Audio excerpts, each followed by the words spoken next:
La estafa que afectará a 9 millones de chilenos. Será uno de los mayores fraudes financieros de los que tengamos memoria. Afectará a millones de ahorristas. Sepa cómo no ser una de las víctimas. Una de las estafas financieras más grandes de las que tengamos memoria está teniendo lugar en estos momentos en Chile. Una estafa que finalmente expondrá el lado oscuro de las finanzas del país. Y aunque hay personas que ya comenzaron a padecer los primeros coletazos de esta irresponsabilidad, lo peor está por venir. Cuando explote, nadie quedará inmune. Lloverán críticas y acusaciones. Pero será tarde, porque la estafa ya estará consumada. No habrá nada que hacer y los reclamos solo encontrarán oídos sordos. Le estamos hablando de un engaño que dejará al menos 9 millones de damnificados. De un robo edulcorado con sonrisas y grandes anuncios, con esperanzadores titulares en los diarios. Un robo que incluso ha sido exportado a más de 30 países como una gran idea, como el mayor invento chileno. Pero será un robo al fin. De seguro usted piensa que este fraude se gestó en forma oculta y secreta, ¿no? Bueno, de ninguna manera. No solamente se realizó a la luz del día, sino que mucho peor. Se publicó en todos los diarios del país. Para que se haga una idea de lo que estamos hablando acá, sepa que, por ejemplo, en 2008 se perdió un total de 28.000 millones de dólares. Y esto, aunque no lo crea, no es mucho. No si lo comparamos con lo que está en juego. Porque estamos hablando de un fondo que a la fecha alcanza los 160.000 millones de dólares. Ahora le contaré en detalle todo lo que debe saber sobre esta estafa. Y más importante aún, le indicaré algunos pasos concretos que debe dar ahora mismo para que sus efectos lo perjudiquen lo menos posible en el futuro. Una vez que hayamos terminado, usted entenderá por qué hoy se encuentra en gran riesgo. Comencemos. Los orígenes del saqueo. El origen del fraude se remonta a fines de la década de 1970. En ese momento se transmitía el discurso de una economía sin problemas, en pleno auge tras la fuerte recesión sufrida durante la primera mitad de los años 70. En 1980, el gobierno celebraba una tasa de crecimiento de casi 8% para la economía chilena, y se aprestaba a superar el 6% el año siguiente. En ese escenario fue que se formó una comisión para reformar el sistema de pensiones. Encabezada por el entonces ministro del Trabajo, José Piñera, el objetivo era cambiar radicalmente el antiguo sistema de reparto. Una previsión libre pero a la vez solidaria, una previsión justa pero a la vez eficiente, una previsión para todos. Esa es la meta de la reforma previsional, dijo el entonces ministro en un discurso el 1 de mayo de 1980. En el pasado el trabajador, en promedio, obtenía pensiones apenas mayores a la mitad de sus últimas remuneraciones, dijo en otro discurso, el 6 de noviembre de ese mismo año. La promesa era superar ese desempeño. La promesa era, al menos, que la jubilación llegara a un 70% del último sueldo del trabajador. La estrategia para conseguirlo: colocar y administrar el dinero para la jubilación en el mercado de valores. Para alcanzar el objetivo, solo se necesitaría una rentabilidad de 4% promedio anual. ¿Alguien se acuerda hoy de AFP San Cristóbal, que en sus primeras publicidades a comienzos de los años 80 mostraba jubilados pasando sus vacaciones en el Caribe? Siguiendo esa promesa, en una semana se afiliaron 70.000 chilenos al nuevo sistema. Se produjo una avalancha de clientes que desbordaron las sucursales. Se multiplicaron las contrataciones de vendedores, reventaron los sistemas y se produjeron más afiliaciones en el primer mes que las contempladas para un año en el más optimista de los planes, dijo hace poco a la prensa Sergio Baeza Valdés, el primer presidente de AFP Santa María. Es que la promesa era muy buena, pero no se está cumpliendo. Para nada. Hoy, entre los primeros jubilados del nuevo sistema hay personas que reciben solo un 37% de su último sueldo. Esto, para una persona que gana 1 millón de pesos mensuales, son solo 337.000 pesos. Para alguien que gana 500.000 pesos, son 166.500 pesos. Menos que el sueldo mínimo. Y de un día para otro. Tiene 69 años, de los cuales 43 dedicó a su trabajo. Hace 3 años jubiló y de los 550.000 pesos que recibía como sueldo, quedó con una pensión de tan solo 230.000. Dice una nota de El Mercurio de Antofagasta contando el caso del jubilado Pedro Beltrán. La pensión no es ni comparada con el sueldo que uno tenía. Ahora la situación económica personal es muy limitada, relata don Pedro en la nota. Lo peor de todo esto no es que no haya más para repartir. El problema está en quienes se están llevando la mayor parte de la torta. El que reparte se lleva la mejor parte. Un estudio del prestigioso Centro de Estudios Nacionales para el Desarrollo Alternativo, Senda, es claro. En forma de primas y comisiones, 1 de cada 3 pesos que los aportantes ponen en el sistema van a parar a las arcas de los administradores, las AFP. Porque aunque cada año las AFP publiquen cifras positivas respecto del manejo de los fondos, los mejores resultados son los de sus propias ganancias. Por ejemplo, entre 2003 y 2011, las AFP consiguieron ganancias para sus afiliados de entre 3,94 y 6,82%, dependiendo del tipo de fondo suscrito por el cotizante. No es una gran rentabilidad, pero es aceptable. Sin embargo, ¿cuánto obtuvieron para ellas? En septiembre de 2012, las AFP informaron que, en los 9 primeros meses del año, habían acumulado ganancias por 209.367 millones de pesos, más de 440 millones de dólares. Esto implica, en promedio, un aumento en sus ganancias de 47,4% respecto del mismo periodo de 2011, cuando habían alcanzado una rentabilidad de 142.063 millones de pesos, casi 300 millones de dólares. Al mismo tiempo, las AFP informaban que, en el mismo periodo, la rentabilidad nominal promedio ponderada de los fondos de pensiones administrados había llegado al 4,3%. Esto significa que mientras los fondos jubilatorios, su dinero, aumentaba en un 4,3%, las administradoras aumentaban la rentabilidad de su negocio en casi un 50%. Esto es 10 veces más, porque el negocio de las AFP no es multiplicar su dinero de la forma más eficiente posible. Las AFP no ganan comisiones o bonos por invertir su dinero y obtener ganancias, como lo hacen, por ejemplo, las corredoras de bolsa. Su negocio es, por simple que parezca, tener la mayor cantidad de afiliados posibles y cobrar una comisión por cada uno de ellos, más allá de que les vaya bien o mal con el manejo de los fondos. Entonces, lo que le importa a las AFP es tener la mayor cantidad de cotizantes activos posible, porque es ese, y no otro, el origen de sus ganancias. Grandes pérdidas. Hoy en día estamos en medio de una de las peores crisis financieras de todos los tiempos. Después de la crisis de la década de 1930, nada se ha comparado a la crisis actual. El estallido de las llamadas hipotecas subprime en Estados Unidos rebotó en buena parte de la economía mundial, sembrando recesiones aquí y allá. Nadie se salvó, ni siquiera sus fondos de pensiones. ¿Sabe usted la cantidad de dinero que el conjunto de las AFP perdió entre mayo y septiembre de 2011? 25.000 millones de dólares. Para que se haga una idea, es una cifra equivalente a 10 veces el presupuesto aprobado para construir las nuevas líneas 3 y 6 del Metro de Santiago. ¿Y sabe usted cuánto perdieron en el año 2008 tras el estallido de la crisis financiera en Estados Unidos? 28.000 millones de dólares. La cantidad equivalente al presupuesto total del Estado chileno para ese año.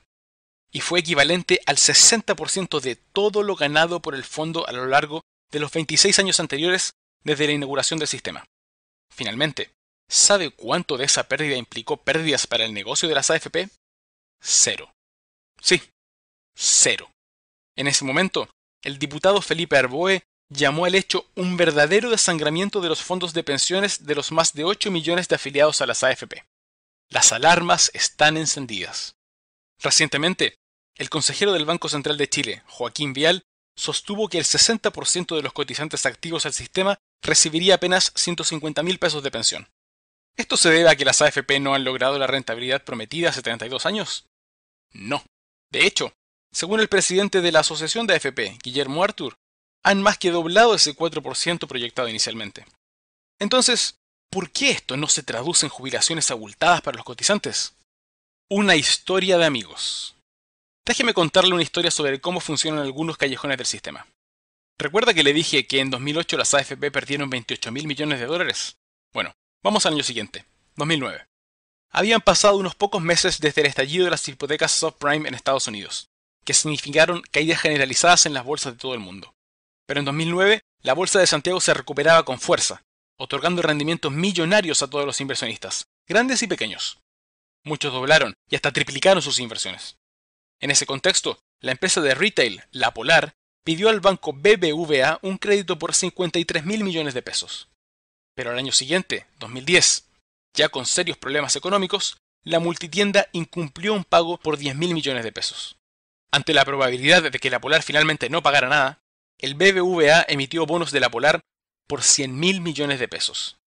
Adivine quién compró el 26% de estos bonos, equivalente a 26.000 millones. Fue AFP Provida, la más grande de Chile, y que por esos días justamente era propiedad del Banco de Origen Español. ¿Y con qué dinero compró esos bonos? ¿Con capital propio? ¿Con el de los cotizantes? Sí, con su dinero. En castellano, claro. El banco le prestó plata a la Polar y, cuando vio que no le iban a pagar, le prestó nuevamente a través de su AFP, con la plata de los cotizantes, a la multitienda, para recuperar el préstamo.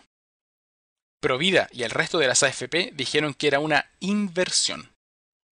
Pero al año siguiente, 2011, se descubrió que la Polar estaba en grave riesgo de no cobrar unos 400 millones de dólares en deudas, por la insolvencia de las personas a quienes les había otorgado créditos para comprar sus productos. Esto provocó, de un día para otro, una caída del 50% en el precio de sus acciones. Y las AFP, que tenían más de 600 millones en títulos de la Polar, un 24% de la propiedad, vieron esfumarse 300 millones de dólares. Perdón, fueron los cotizantes quienes vieron desaparecer ese dinero. Por ejemplo, usted, que está leyendo este informe. La imposibilidad de ganar siempre. Verá, uno de los problemas que enfrentan las AFP a la hora de invertir su dinero tiene que ver directamente con la forma en que manejan su dinero. En un principio, las inversiones de los fondos estaban restringidas a letras hipotecarias y depósitos a plazo en los bancos comerciales del mercado chileno. Sin embargo, tras la crisis financiera de 1982, a las AFP se les autorizó a invertir en acciones nacionales y luego, a partir de 1990, se les permitió poner los ahorros previsionales en activos en el extranjero, comprando y vendiendo acciones y otros instrumentos financieros en todo el mundo. Pero las AFP no han sabido aprovechar esta posibilidad. Una posibilidad que, al contrario, ha sido el crisol de grandes millonarios en todo el planeta. El motor de personas inquietas que se preocuparon por su futuro y el de sus finanzas personales. Personas que, llegado el momento, tuvieron la claridad necesaria para escoger los activos ganadores en el instante indicado. El problema de las AFP es que, como no les incentiva especialmente el obtener buenos resultados en sus inversiones, tienden a actuar como manada a la hora de poner en el mercado el dinero que manejan. Y ojo, que esto no se debe a una imposibilidad de buscar otras alternativas por el hecho de ser fondos grandes. En ese sentido, me gustaría darle un ejemplo. Veamos el comportamiento del Fondo de Sustentabilidad de la Universidad de Harvard en Estados Unidos, que invierte millones de dólares anualmente para asegurar el futuro financiero de la prestigiosa casa de estudios.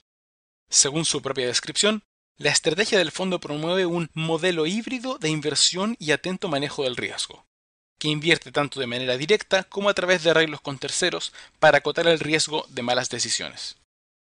De esta forma, más allá de bonos y acciones, invierten también en commodities, pequeñas empresas o en desarrollos inmobiliarios. Una estrategia de verdadera diversificación que les ha dado excelentes resultados. Veamos cómo está compuesto el portafolio del fondo de Harvard. 49% en acciones, 11% en bonos, 25% en activos reales y 15% en retorno absoluto. Veamos ahora el portafolio de las AFP, dividido casi mitad y mitad entre bonos y acciones.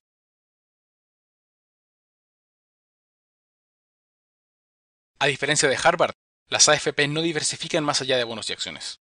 Y a la hora de hablar de las acciones, el portafolio de Harvard se divide casi en partes iguales entre Estados Unidos, con un 11%, otros mercados desarrollados, con un 11%, mercados emergentes, con un 11%, y private equity, que son acciones de compañías que no cotizan en bolsa, como las startups.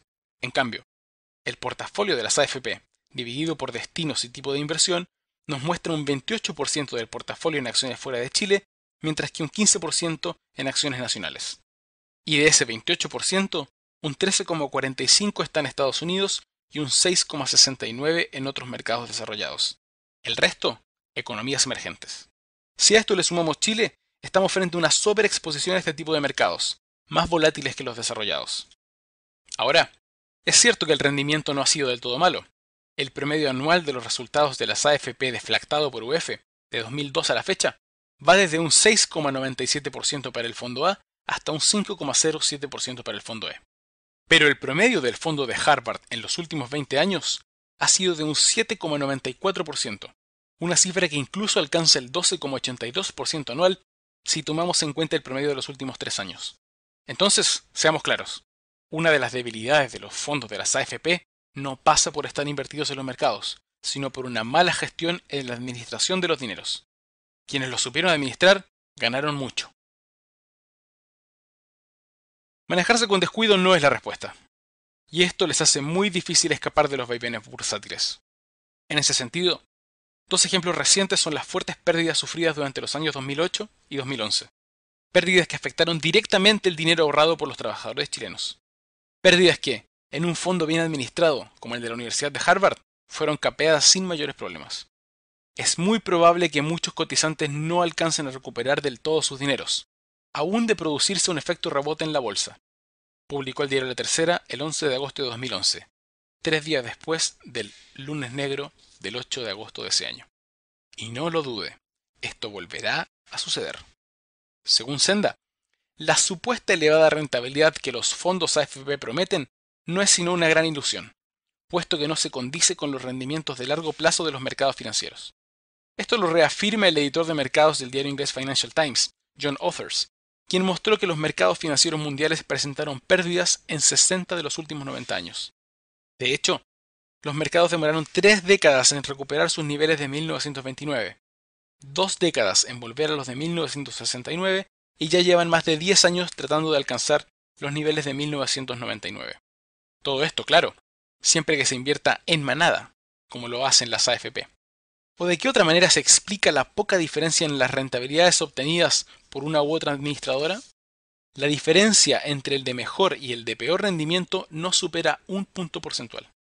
Tratando de paliar el problema que evidentemente se había generado, el Estado chileno trató de enmendar parte de su error en el año 2008, con la llamada Comisión Marcel, bajo la presidencia de Michelle Bachelet. Una iniciativa que, si lo miramos de otra forma, no es más que el reconocimiento de esta gran estafa. Consciente de la imposibilidad de cumplir con la promesa, desde ese año el Estado de Chile se comprometió a pagar, al menos, la llamada Pensión Básica Solidaria o Pilar Solidario, que asegura una pensión mínima de 78.449 pesos. ¿Quién iba a imaginar hace 27 años, cuando se crearon las AFP, que iba a llegar un día como este, en que el Estado asume su rol de protector de quienes más lo necesitan y genera las condiciones para una vida de menos incertidumbre? Dijo en 2008 la expresidenta Bachelet. Pero no nos equivoquemos. El pilar solidario no es más que el reconocimiento del error. El reconocimiento, como ya lo dije, de la gran estafa. Claro, se ha ayudado a muchas personas que de otro modo no tendrían nada. Pero ¿qué pasa con los que están en el medio? Con aquellos que tenían un nivel de vida que de un día para otro ya no existe más, pero que no califican para las ayudas del Estado. Las últimas cifras nos muestran que el promedio de las 944.000 pensiones que entregó el sistema a agosto de 2012 no superó los 177.000 pesos por mes. Esa cifra es un 40% inferior a las remuneraciones promedio y está incluso por debajo del sueldo mínimo legal. En este escenario, ¿qué pasa y dónde queda la clase media? Nadie sabe para quién trabaja. Según una encuesta de Laborum.com publicada en el diario Pulso, solo el 35% de los encuestados dijo conocer cómo se calcula su pensión. El 65% restante no tiene idea. Peor que esto, la encuesta también dice que un 27% espera que, una vez jubilado, su pensión llegue a entre el 60% y el 80% de su último sueldo. Y para un 9% restante la ilusión es peor. Esperan que su pensión llegue al 100% de su último sueldo. El impacto para ellos será tremendo. Un poco en contra de esta ignorancia fue que a fines del año pasado el subsecretario de Previsión Social, Augusto Iglesias, dijo que el año 2013 será el año de la educación previsional. Pero hasta ahora nadie sabe bien qué significa esto. Sobre todo cuando casi 1 de cada 10 personas cree que su pensión llegará al 100% de su último sueldo. Le repito, nada más alejado de la realidad. Hoy la tasa de reemplazo con que se están retirando los jubilados del sistema de AFP es de menos del 40% de su último sueldo. Las AFP no están cumpliendo la promesa. Y no solo eso. Como dice Senda en otro informe, para aumentar sus ganancias las AFP recurren a publicidad engañosa sin recato ni medida. Por ejemplo, han publicado recientemente un nuevo ejercicio de matemáticas financieras elementales, que supuestamente demostraría que cotizando apenas la mitad de su vida laboral, sus afiliados obtendrían pensiones equivalentes a sus últimos salarios y que las mujeres tienen las mismas pensiones que los hombres, dice el informe. No dicen que los resultados de su estudio consideran casos muy especiales, de ingresos muy bajos, que logran esas pensiones, asimismo muy bajas, exclusivamente en virtud de los subsidios públicos aprobados en la reciente reforma, dice. Y el centro de estudios no es el único crítico. La gente tiene el legítimo derecho a tener temor y una mirada de desconfianza, Las AFP lucran a todo evento y el que asume el daño termina siendo el cotizante, dijo en 2011 el senador independiente Carlos Bianchi. Y hoy, las AFP manejan unos 160.000 millones de dólares, lo que equivale a más de la mitad del tamaño de toda la economía chilena. El dinero de los trabajadores que, como veremos a continuación, es muy codiciado no solo dentro, sino que también fuera de Chile. Usted seguramente ya se estará preguntando qué hacer con toda esta información. ¿Existe alguna alternativa? ¿Existe alguna forma de escapar de esta trampa? No se preocupe, ya veremos eso. Pero ahora déjeme contarle un poco más sobre el lío en el que estamos. El negocio no para. Hasta ahora hemos visto varios datos que nos muestran por qué las AFP son tan buen negocio para ellas y uno pésimo para los cotizantes que aportan mes a mes para su jubilación. El negocio es tan bueno que todos quieren entrar.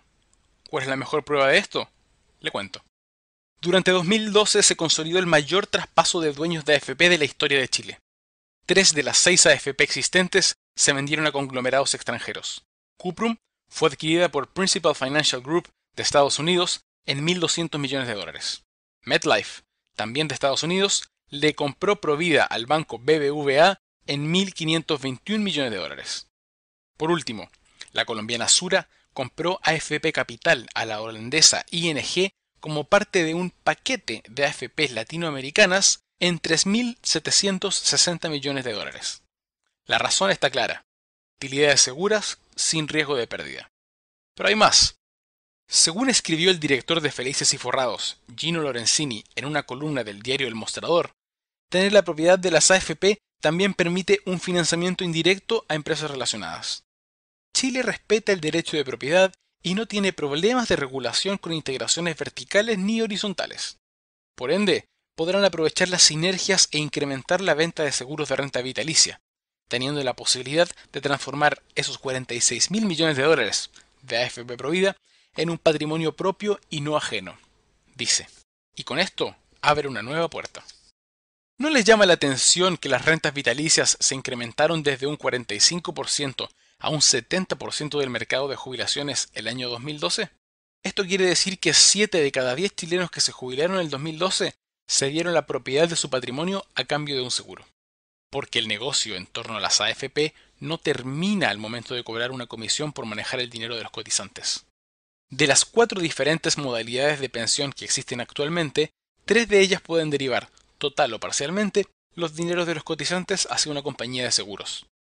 Entonces, ¿qué mejor negocio para una compañía de seguros que tener una AFP? Como dice Lorenzini, para ellos es la posibilidad de transformar el patrimonio de los trabajadores, más temprano que tarde, en patrimonio propio. Sería, en la gran estafa chilena, la guinda de la torta.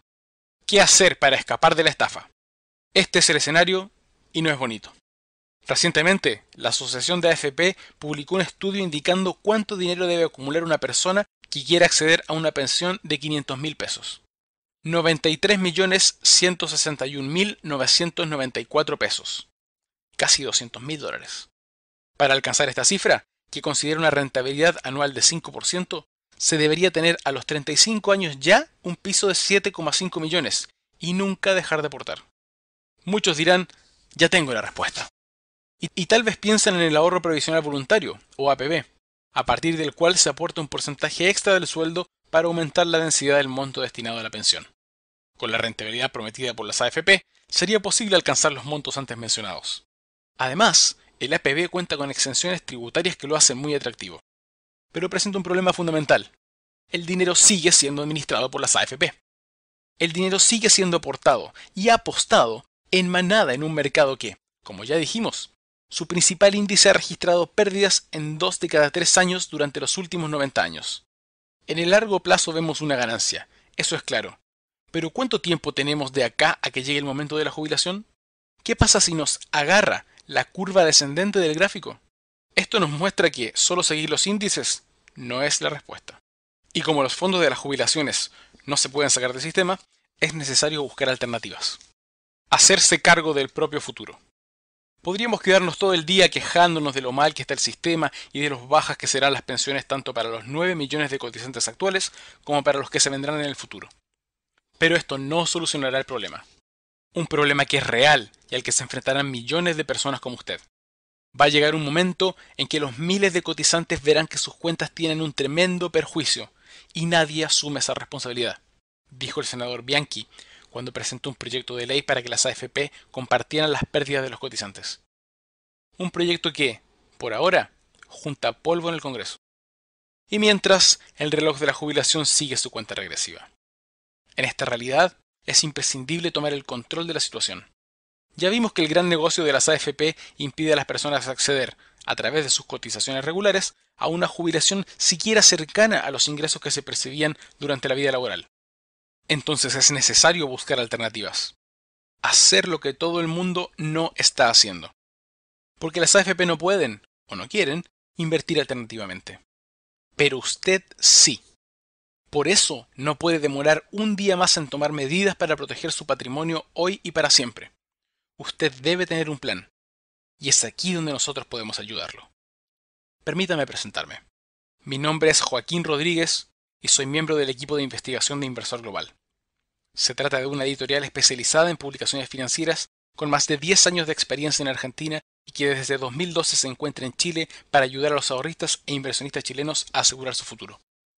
Que vino a llenar un espacio hasta ahora vacío entre los medios chilenos, el de escribirle a personas como usted sobre sus necesidades financieras personales. Ya basta de escribirle a los poderosos de siempre.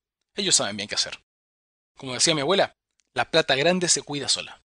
Por eso, en Inversor Global nos especializamos en preparar contenido especial con información clasificada en materia de finanzas e inversiones, que apunten especialmente al ahorrista de clase media, a personas inquietas e interesadas por mejorar su nivel de vida y asegurarse un futuro de comodidades para toda su familia, a quienes han sido capaces de juntar lo suficiente, pero que aún no han dado el gran salto, o que están interesados en comenzar a transitar el camino de las inversiones globales, a personas que han dicho, seré yo quien se haga cargo de mi futuro.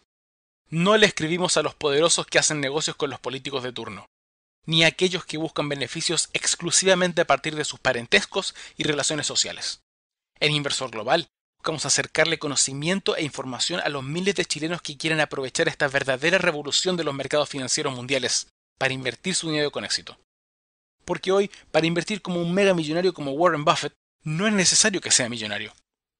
Con solo un computador, acceso a Internet y al conocimiento adecuado, puede hacer milagros. Puede invertir en las alternativas más atractivas del mundo de una forma muy simple. No es necesario rogarle por información privilegiada a una corredora de bolsa, o que se haga amigo de la persona indicada. Eso hoy ha cambiado. Usted tiene el poder para invertir su dinero como el inversor más sofisticado y acaudalado del mundo. Y todo desde la comodidad de su hogar. Usted quiere y puede ser protagonista de su futuro financiero. Su familia actual y sus futuras generaciones se lo agradecerán. El objetivo es entrar por la puerta grande al mundo de las inversiones globales. Y en una crisis de sistema como la que se viene, la información y la rapidez con la que se actúe serán clave para alcanzar el éxito de cara al futuro. En Inversor Global preparamos nuestras recomendaciones teniendo en cuenta a todos aquellos que están ansiosos por dar el gran salto. Es por eso que quiero hablarle de una serie de soluciones creativas e innovadoras que hemos preparado para que usted proteja sus ahorros de todos estos problemas que se vienen. Se trata de la respuesta que está buscando para tomar el control de su propio futuro financiero. Soluciones en las que encontrará recomendaciones sobre qué estrategias puede implementar para multiplicar sus ahorros y cómo mantener un flujo de ingresos extra ahora y más allá de su vida laboral, para quedar del lado de los ganadores, usted y su familia. Nace una comunidad de inversores. Como le decía, Inversor Global es una editorial de publicaciones financieras con más de 10 años de experiencia en Argentina y que desde 2012 se encuentra en Chile para trabajar junto a los ahorristas e inversionistas chilenos. Desde octubre de 2012 que llegamos a miles de personas con consejos y comentarios de la realidad chilena, con un enfoque que no se encuentra en ningún otro medio, a través de nuestros newsletters bisemanales. Y desde 2013 lanzamos al mercado chileno la revista Inversor Global Chile, que semana a semana suma decenas de nuevos suscriptores que buscan formar parte de esta naciente comunidad. Estos son algunos de sus comentarios. Si para nuestros padres y abuelos era suficiente con tener un buen trabajo y ahorrar, para nosotros y nuestros hijos es imprescindible adquirir competencias en el ámbito de las finanzas y las inversiones, o de otro modo lo pasaremos muy mal, dijo Karina, de Concepción. Espacios como estos son clave para que la gente empiece a cambiar los paradigmas y tome conciencia de la responsabilidad del propio bienestar. El camino del inversor es largo y difícil, pero como dice la canción, mejor embarcarse que nunca intentar, dijo Ulises de Viña del Mar. Estoy muy agradecido por la ayuda valiosa que aporta a quienes no tenemos la experticia en este tema de inversiones. Contó Oscar, de Santiago. Esta es una pequeña muestra de los comentarios que nos han llegado a la redacción en estos últimos meses. A un equipo de trabajo que desde su nacimiento se ha mantenido siempre independiente de los grandes intereses, tanto políticos como económicos.